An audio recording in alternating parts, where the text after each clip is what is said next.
The African Deep Dive podcast is brought to you by the African Technology Policy Studies Network.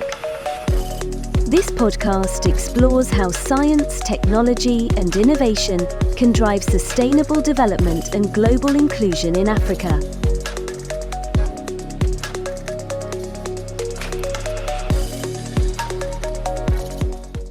Welcome to the Deep Dive.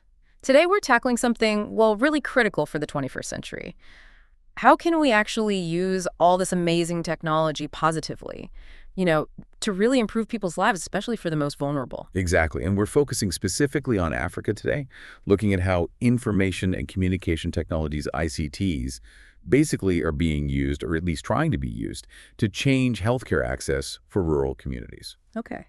And to guide us, we're leaning on some solid research. Yes, primarily the ATPS Special Paper Series number 33. ATPS is the African Technology Policy Studies Network. And this paper, by Margaret Nyambura Nduyu, gives us a really valuable, non-theoretical look at e-health initiatives, what's happening on the ground. Got it. So our mission for this deep dive, unpack how these ICTs are actually making a difference, or maybe not making the difference we'd hope. Pretty much.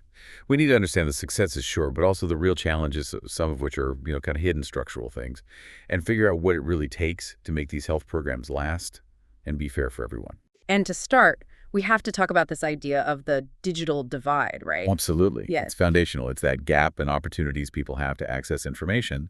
But the paper points out something deeper. It's creating what they call information poverty, a whole new layer of disadvantage. Information poverty. That really lands. It makes you wonder, why would a government already struggling with, say, clean water or basic security invest scarce resources in things like mobile networks or computers? Seems like a luxury. Well, that's the key thing to grasp. The source is clear. ICTs aren't the magic bullet themselves. Think of them as advanced tools, like a power drill doesn't build a house on its own. Right. It just helps you build it faster or maybe better. Exactly. They make the process potentially faster, more efficient, maybe even cheaper long term. They expand options, but, and this is the big but, only if they're actually accessible and relevant to the people meant to use them. Okay, so let's clarify what tools we're actually talking about. ICTs, it's broader than just smartphones and the internet, isn't it? Oh, definitely. It's a big umbrella. Yeah. Traditionally, radios, landlines, that was all ICT. What's happening now is convergence. Computing, telecoms, even TV, they're all kind of merging into digital systems. So think of it less as separate gadgets and more like one big digital pipeline for information. That's a good way to put it, a pipeline. And in healthcare, that pipeline enables e-health, things like telemedicine, remote consultations. Electronic patient records too, I assume? Yep, electronic data records, e-learning for health workers, sophisticated health management information systems. On paper, it looks like a perfect solution. But there's a catch. You mentioned a flaw earlier. Yes. And it's fundamental, the reason so many projects, despite good intentions, just don't work out long term. The paper calls it the missing link. The missing link. What does that look like, practically speaking? Is it just like bad communication? It's deeper than that. It's a systemic failure in how information flows. You have valuable info policies, new treatment guidelines, best practices generated at the top, at the national level. But that information rarely, or maybe ineffectively, trickles down to the rural communities, the actual patients and local health workers who need it to, say, change their health habits or know when to seek care. And I bet the information doesn't flow back up the chain either. Local knowledge gets lost. Precisely. That's the other side of the broken link. The crucial feedback from the ground, how a community understands a disease, whether a solution is actually working for them, how they've adapted things locally, that almost never makes it back up to the policymakers and program designers. So you're pouring resources in, but you're flying blind because there's no feedback loop. You got it. It's like shouting into the void sometimes, which makes the AfriAfya case study in Kenya so important. They saw this problem, this systemic deafness, and built their approach specifically to fix it. AfriAfya, tell us about them. They were a group of NGOs working together. Yes, a consortium, 7 health NGOs, plus the Ministry of Health in Kenya. Mm-hmm. And their starting point was super pragmatic. They just looked around and saw that all the talk about modern ICTs, it was just bypassing rural communities. So people weren't getting the health information they needed. Exactly. Yeah. A real shortage of up-to-date, practical health info, right where the health problems were often the most severe. So their solution wasn't just, let's buy everyone a laptop. It was more nuanced. Much more nuanced. It was about blending the modern with the traditional, adapting the tech to fit the local reality. Okay, how did they do that? What tech did they actually use? On the modern side, mobile phones were key not just for calls, but they used customized software for bulk SMS messages, sending out health alerts and info. And really cleverly, they used world space radios.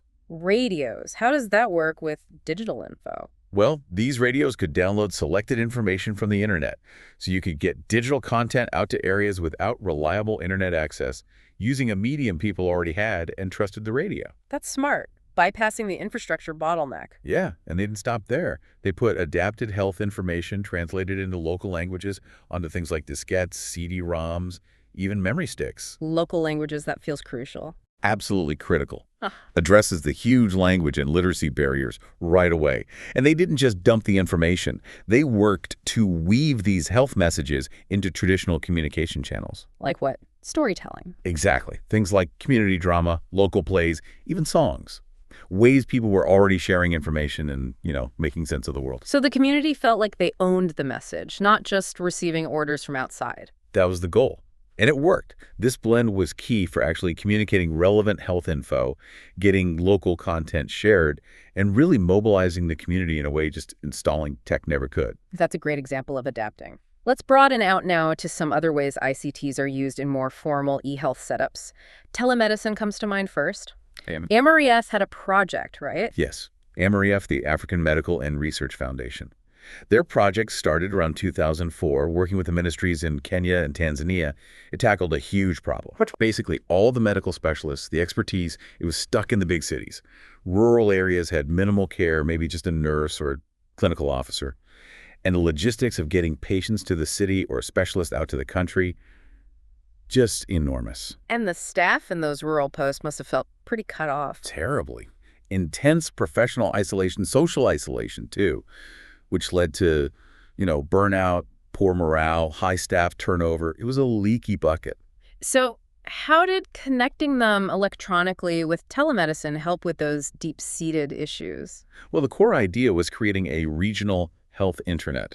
It connected these remote rural clinics directly to the big urban hospitals, the centers of excellence. So a specialist in the city could consult on a case happening hundreds of miles away. Exactly. Taking healthcare expertise to the patient virtually instead of the other way around. Save huge amounts of time, travel costs, and critically, it started to break down that sense of isolation for the rural staff. They were connected, supported. And AfriAfya used this connectivity for training too, didn't they? They did. A major distance e-learning program to upgrade the skills of thousands of nurses. The paper mentions 26,000. You simply couldn't achieve that scale of professional development without ICTs. Okay, so telemedicine is one big area. What about using ICTs for health information within communities? That's the second key application area, community health information systems. The Rockefeller Foundation supported projects like this in Kenya, particularly in districts hit hard by poverty and HIV, like Kwale and Kisumu. How did those systems work on the ground? Who collects the data? This is where it gets really interesting. Focuses on empowering locals. They train community-owned resource persons, key or RPS. These are trusted people from the community. Right. They use simple pre-designed forms to collect very specific local health information, things that might normally be missed by the big national surveys. Stuff that just wasn't being captured before. Exactly. This local data then gets fed into basic databases that MS access often, and they use simple analysis tools like SPSS or EpiInfo. And the goal isn't just to collect data for its own sake. No, the goal is twofold. First, strengthen these community-based systems, the CPHIS. Second, and this is vital, make sure they link up with the formal National Health Management Information System, the HMIS. Why is that link so important? Because it gives these rural communities a statistically backed voice. Their local reality, the data they collect, can actually inform national health planning and resource allocation. It makes the invisible visible, in a way. That's powerful. Okay, one more specific example. Electronic medical records, or EMRs. The Masoriot system in Kenya sounds significant. It really was. Part of AMPATH, the academic model for the prevention and treatment of HIV/AIDS. A big collaboration between Moi University in Kenya and Indiana University in the U.S. And their EMR system, AMRS, what was special about it? Well, at the time, it was pretty groundbreaking for the region. Clinicians use standardized paper forms during patient visits, keeping workflows familiar, but then that data was entered into a central electronic system specifically for HIV patients. Well, it's standardized everything. Yes, standardized data collection, and made retrieving patient histories incredibly fast compared to digging through piles of paper records, which, as you can imagine, is crucial for managing a chronic illness like HIV. Is the benefit just admin efficiency, finding files faster? Or is there more to it? Much more.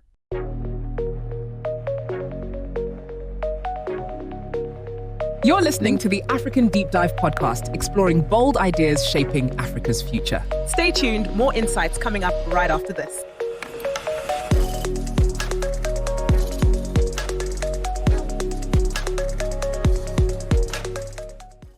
It's about quality of care and making smarter decisions.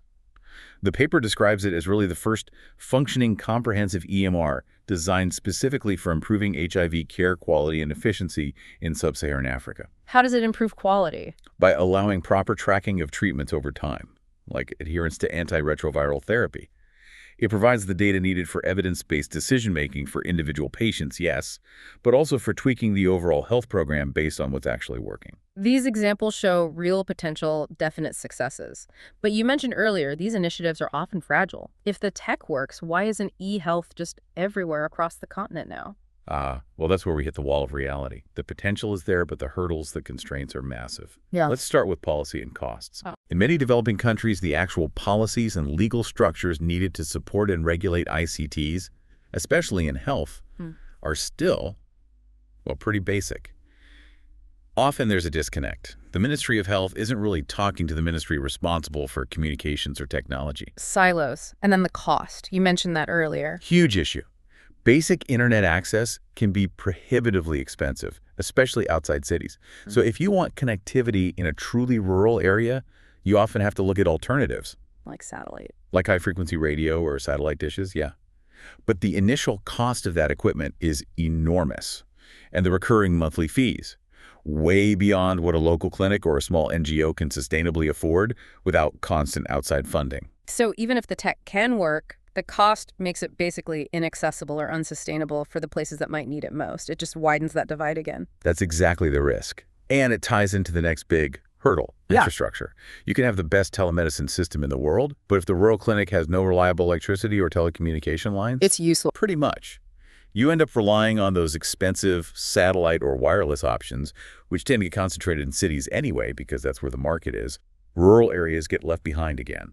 Okay, so policy gaps, high costs, poor infrastructure. What else? Content barriers are huge. Think about language. Most sophisticated health information, software, online resources, it's overwhelmingly in English. Which doesn't help much if the local health worker or the patient doesn't speak English fluently. Exactly. There's a real shortage of relevant quality health material in local languages. And this connects directly to human barriers, like basic literacy. If people can't read, even info in the local language isn't fully accessible without help. The paper mentioned literacy being a particular issue for women. Yes, often literacy rates are lower among women in these settings, meaning they might need intermediaries to access information, which adds another layer of complexity.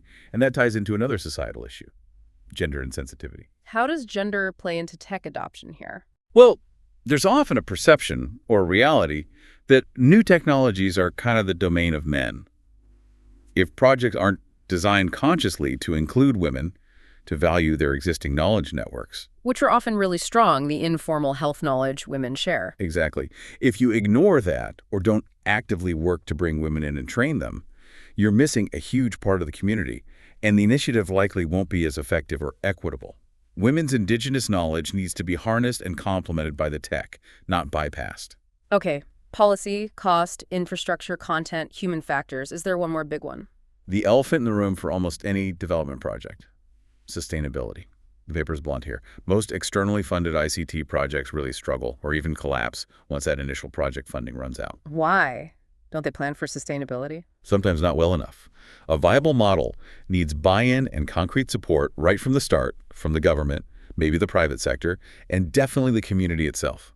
If the focus is all on the shiny new tech and not on who will maintain it, pay for the connection, keep the skills updated long-term, participation dwindles, things break, and it fades away. Wow. That's a sobering list of challenges. So, drawing on all this experience, these ICT for development or ICT 40 projects, what are the key takeaways? The hard-won lessons. Lesson number one, maybe the most important. The technology has to serve a real practical need identified by the community. It can't be technology for technology's sake. Right. It's a tool, not the goal. Precisely. And even the best tool is useless if people don't know how or aren't willing to use it. So training, capacity building, user-friendliness, that's non-negotiable. So the focus has to shift away from just the tech itself and onto the community's priorities. Entirely. Yeah. And adapting the ICTs to fit the local context. That means considering the existing infrastructure, or lack thereof, and blending the new digital tools with the traditional information systems people already use and trust, like AfriAfya did with songs and drama. Okay, so those are lessons learned. What about concrete recommendations, especially for policymakers who want to make e-health actually work? Well, flowing directly from the silo problem, the first recommendation is interministerial collaboration. It sounds bureaucratic, but it's crucial. Yeah. The Ministry of Health has to work hand in glove with whichever ministry handles ICT infrastructure and policy. They need a joint plan. Makes sense. Break down those walls. And to tackle the cost barrier. Governments need to step up with incentives. Yeah. The paper suggests things like zero-rating ICT equipment specifically for health projects. Removing import duties and taxes on essential hardware and software sends a clear signal. That this is essential infrastructure, not a luxury good. Exactly. Make the tools affordable. But perhaps the biggest recommendation is that philosophical shift we touched on.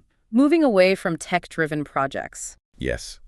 Moving to a truly holistic approach, you have to consider the whole system, the economic realities, the social structures, the existing communication pathways, the human resource capacity within the community. The people have to be at the absolute center, not the device. So bringing it all together, this deep dive really underscores that ICTs can be incredibly relevant and powerful at the grassroots in Africa. But success isn't about just parachuting in computers. Not at all. It's far more complex. The real measure of success, at the end of the day, is about ownership.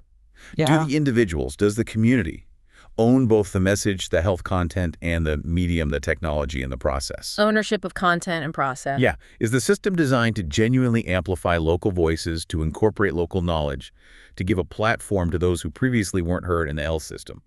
That's the true test. That really shifts the perspective, doesn't it? From technology as the solution to technology as an enabler of local solutions and local power. Which leaves us with a final thought for you, the listener. If putting people, not technology, at the center is the key to making these high-tech health initiatives sustainable and equitable, how can policymakers intentionally apply that people-first principle across other crucial sectors? Think about agriculture, education, local finance. How do we ensure technology serves community needs and empowers local actors across the board, not just in health? Something to consider until our next deep dive. Thank you for listening. Join us every Thursday for more insightful conversations.